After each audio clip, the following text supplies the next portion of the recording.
अब एक type of question इस तरह का बनता है, ठीक है। इसमें देखो इस लेसन में देखो ये भी टाइप बनती है। कह रहा है state give reason whether the current ratio the company improve decline and no change. Current ratio को दो केस दे रखे हैं, 1:1 और 1.8:1, दो रेशो दे रखी है। तो दोनों के बेस में हम हर ट्रांजेक्शन चेक करेंगे। देखो हर ट्रांजेक्शन रेशो को चेंज करोगे तो उनका इफेक्ट सेम नहीं होता, अलग होता है। जैसे हम बात करें पहले ए केस की 1:1, तो आपको रेशो क्या दे रखी है, करंट रेशो दे रखी है आपको 1:1, करंट रेशो गिवन है 1:1। तो इसे करने का तरीका क्या होता है, 1:1 दे रखी है। इसका हम देखेंगे, कह रहा है कैश पेड टू क्रेडिटर। तो जो ट्रांजैक्शन होती है इसका हम इफेक्ट देखते हैं, इसका इफेक्ट क्या पड़ेगा। अगर हम सपोज रेज्यूम करके चलते हैं कि ये वैल्यू 10,000 है और ये वैल्यू 10,000, दोनों 10,000 है, और अगर आपने कैश पे किया है, कैश के पे करने के बाद उसमें इफेक्ट क्या पड़ा होगा, एक इफेक्ट का कैश कम हो गया, माना उसने 5,000 कैश पे किया तो यहाँ से 5,000 कम हो गया, और क्योंकि क्रेडिटर को पे किया तो क्रेडिटर लायबिलिटी है तो क्रेडिटर भी कम हो गई।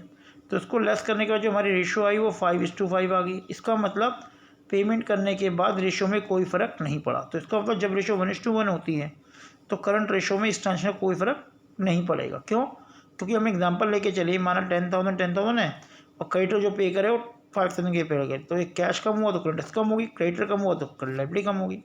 तो इसका मतलब इसका जो इफेक्ट निकल के आया वो आया no change, no change.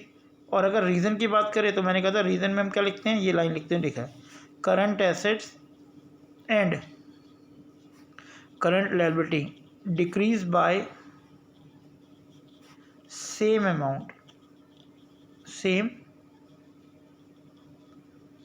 Amount, दोनों सेम अमाउंट से कम हो गई है, ठीक है, ये रीज़न होता है। अब बात करें इसके सेकंड केस की।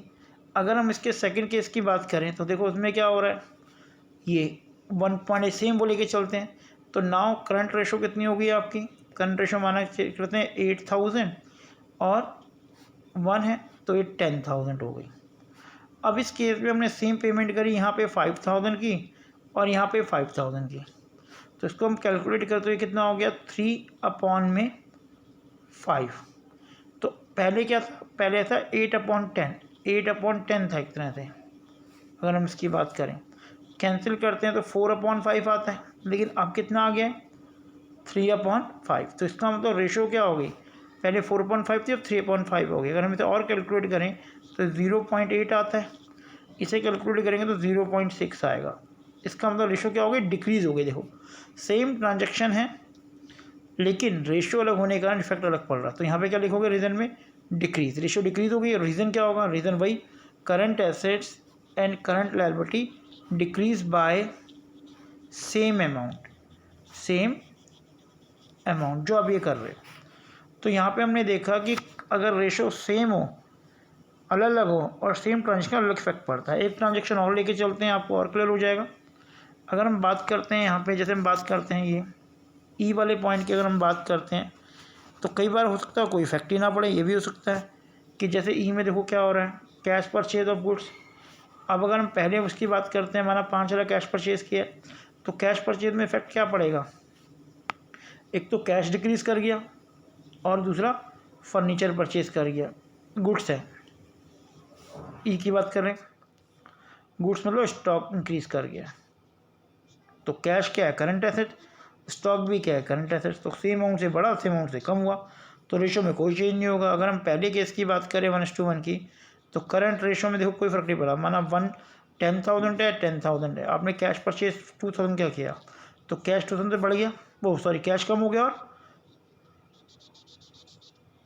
स्टॉक बढ़ गया और कैश कम हो गया। करंट लायबिलिटी में कोई फ़र्क नहीं पड़ा, तो रेशो क्या रही 1:1।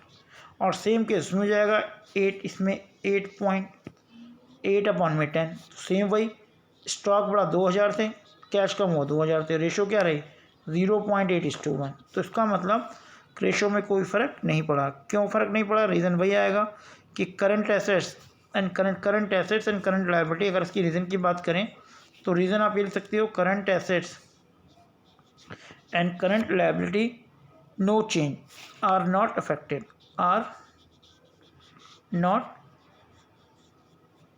अफेक्टेड, ठीक है। बस ये हो रहा है कि एक करंट एसेट्स बढ़ रही है कैश, और अदर करंट एसेट्स कम हो रही है, कैश कम हो रहा है सॉरी, और स्टॉक बढ़ रहा है, आप ये लिख सकते हो ज़्यादा। तो इस केस में दोनों में कोई इफेक्ट नहीं पड़ा, चाहे रेशो 1:1 हो चाहे रेशो 0.1 हो। ठीक है, तो ऐसे आप सारी ट्रांजेक्शन करेंगे। आपको देखना क्या होता है ट्रांजेक्शन के अंदर, मेजर में बात करें कि जो अकाउंट है, जो ट्रांजेक्शन में अकाउंट आ रहे हैं, कौन कौन से अकाउंट आ रहे हैं, वो अकाउंट करंट एसेट से बिलोंग कर रहे हैं या नॉन करंट एसेट से बिलोंग कर रहे हैं, करंट लायबिलिटी से बिलोंग कर रहे हैं या नॉन करंट लायबिलिटी से बिलोंग कर रहे हैं, और उसका इफेक्ट एक पर्टिकुलर अमाउंट लेके हम शो करते हैं। तो इस तरह से क्वेश्चन किए जाते हैं, कई बार ये क्वेश्चन भी एग्जाम में आ रखे हैं। ठीक है, तो एक टाइप ये बन जाती है इसके अंदर करंट रेशो के क्वेश्चन।